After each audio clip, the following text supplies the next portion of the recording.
So we're talking about labels. How would you define yourself? How would you describe what you're doing? I mean, it's kind of a cop-out title, but I call myself like an interdisciplinary artist because I work in several mediums. I do video, I do performance, I do mural painting, I do canvas painting,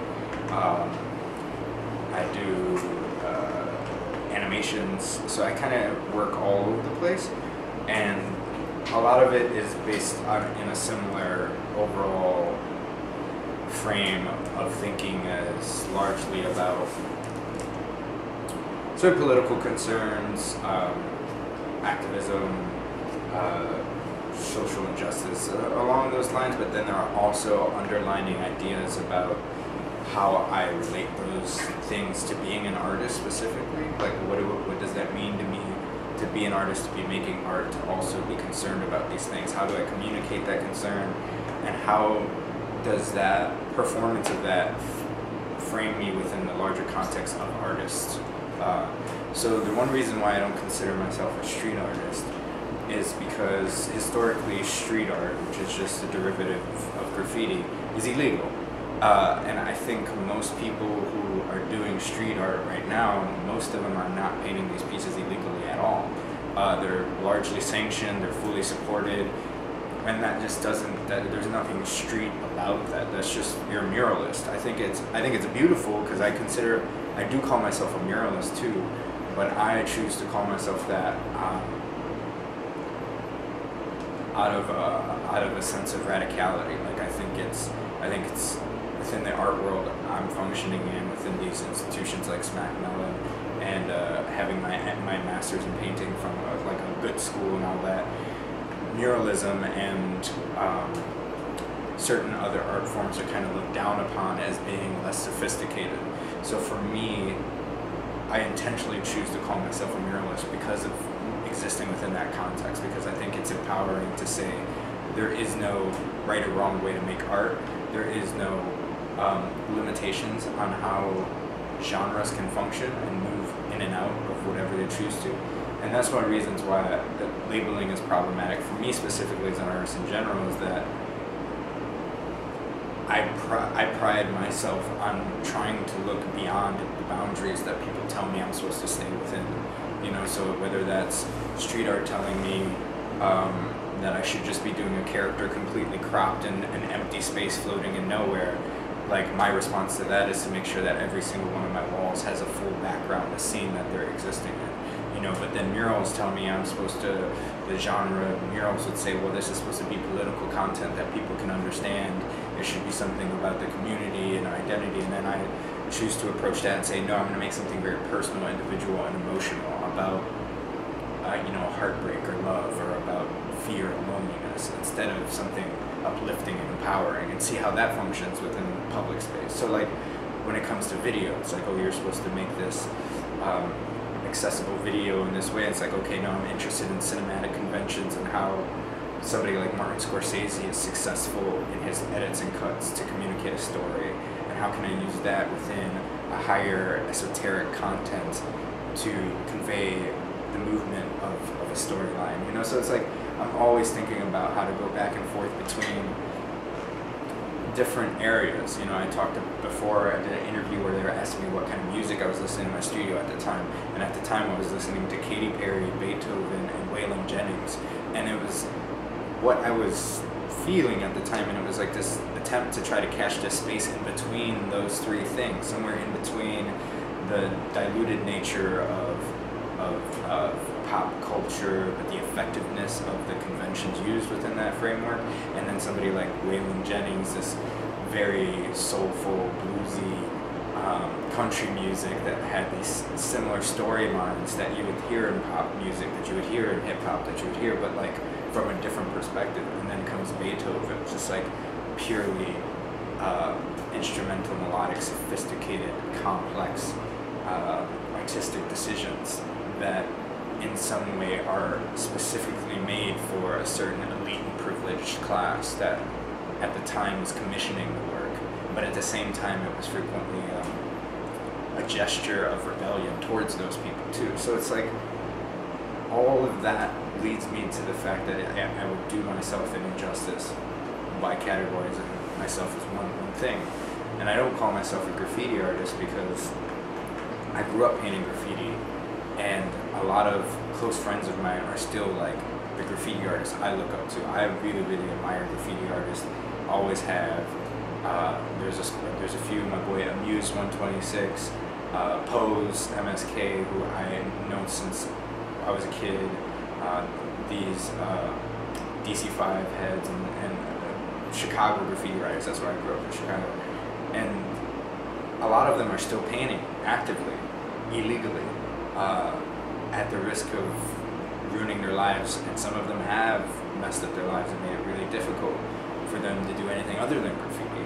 That's real to me. That's something I admire, that level of irrational dedication to something that doesn't pay you off. It doesn't give you anything other than maybe a sense of pride and pure enjoyment and whatever. And I think those real graffiti writers also have a sense of you know, there's honor amongst thieves kind of idea, you know, like they have their own community code of ethics and all of that. And the real ones function in a real beautiful way, you know, and the ones that aren't so real kind of tend to be the ones disrupting that in some way. But because I know those guys, because I grew up in that scene, like I would never call myself that because I don't have the privilege to say I'm a graffiti writer. And but I just think about my work as like, you know, my work takes time, it's slow, and it's really basically making a giant painting on a wall. So I really kind of, if anything, I align myself with just being a muralist. And within that lineage of muralism, from the Mexican muralist movement and to frescoes in, you know, the Vatican, like I'm drawing more from that than I do from street art or graffiti art.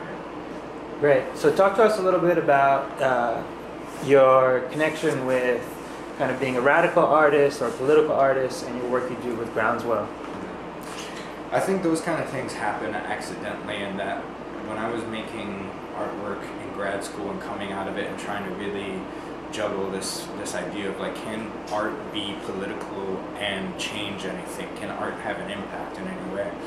And I felt like labeling, back then I labeled myself as like a political artist, and I felt like that label eventually was stifling me in my work. It was making me second guess decisions, because ultimately I had this intent at the end, like it had to represent this, so therefore I wasn't giving myself freedom to make a decision that might ultimately in some way betray my intentions of speaking for a larger social cause.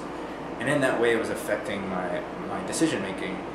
And some people were okay with that. For me, it eventually became like suffocating, and I had to realize that the reason why I was feeling so bogged down by it was because I had created this false sense of responsibility within this imaginary space. It was like, this is just me playing, like who do I think I am that this would matter, you know? Like, I think a lot about Lauryn Hill's Unplugged album, which is one of my favorites, and she has a scene where or a moment where she's talking about the track she made in response to, I think it was in response to the Amadou Diallo shooting. And she talks about not wanting to put out a song because she was afraid of the consequences it would have. She was afraid that people would, it was called Rebel, and she was afraid that people would take it to the streets. And as much as I love that album and really find that moment story powerful, because it was a huge turning point for her, I always heard that and thought, like, did you really think you were that powerful? Did you really think that you alone would start a revolution, that the death of a man being shot 40 times wouldn't start? Like, just you giving word? And I do think that's possible. I do think it's hard, but like, coming into that whole hyper self-awareness led me to say, you know what, my ultimate goal within my beliefs is to, similar to like the idea of the best apostle or the best testament to you know, Christianity is a well-lived Christian life as opposed to proselytizing. You know, that idea of like, be the change you wish to see.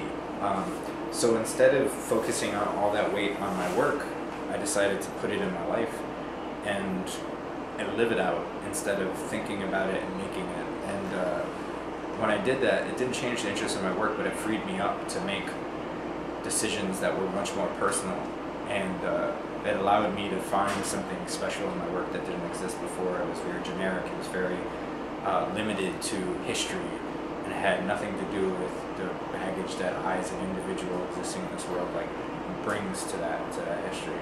So after that, I just kind of found myself aligning my own life with things I believed in, such as working with young people. I found Groundswell to be a perfect platform for me. I grew up painting walls. I grew up, one of my first early art experiences was like volunteering to work on a mural program in the west side of Chicago. And I found I was in all these art programs, like after school art programs for like youth of color and stuff like that were free classes for us. And now I find myself, 15 years later doing that for kids, the thing that helped me cultivate my interest. And for me, it's like, it's not my work, it's not my project, it's just how I choose to live my life, is to be,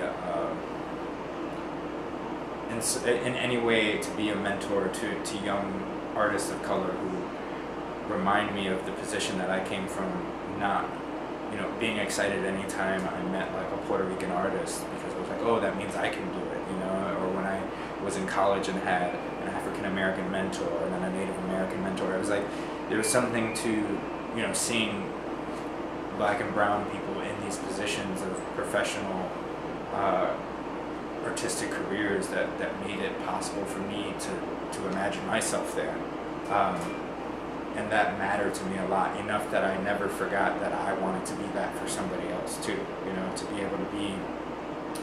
And now that project has evolved to not just about being a person of color, but about being an artist that doesn't see barriers between genres and between, the fancy highbrow museum and the wall in an alley somewhere. Like, to me, those two things, neither one of them meet the standards for what it is I aspire to do.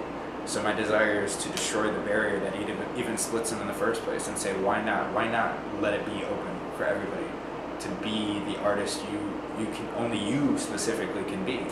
I don't like people telling me what I can and cannot do. And when I see institutions effectively cultivating that system as if it's a law of nature, it just upsets me, and my desire is to break that down. And if I can do it successfully in my own life, my hope is that others can look at me and say, yeah, he's not doing that, why do I have to do that? Why do I have to say that I can only do murals, I can only do street art, and I can't make a conceptual dance piece? Like, why can't I do both? Why can't I conceptually dance in front of a mural? Why can't my mural be about conceptual dance? Like, that's just, it's like my simple mission, but that's kind of what drives me. Great. And so, can you tell us a little bit about your upcoming work and maybe some things we could look out for Esteban in the future? I'm working on several projects right now. I'm working on a mural with 3 to 4 kids from the Art Ready program, which is the mentorship program Smack Mellon runs, that I'm a mentor for as well. And we're working on a mural about police brutality that will go into the show that is in the gallery space upstairs right now, called Respond, that myself and the fellow residents worked with the administration to last minute put together a show, an open call exhibition in response to the Eric Garner verdict.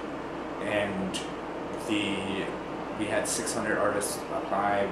We managed to put 201 pieces in the show, not including the performances we have scheduled. So it's this overall response to what's been going on, the Black Lives Matter movement, police brutality.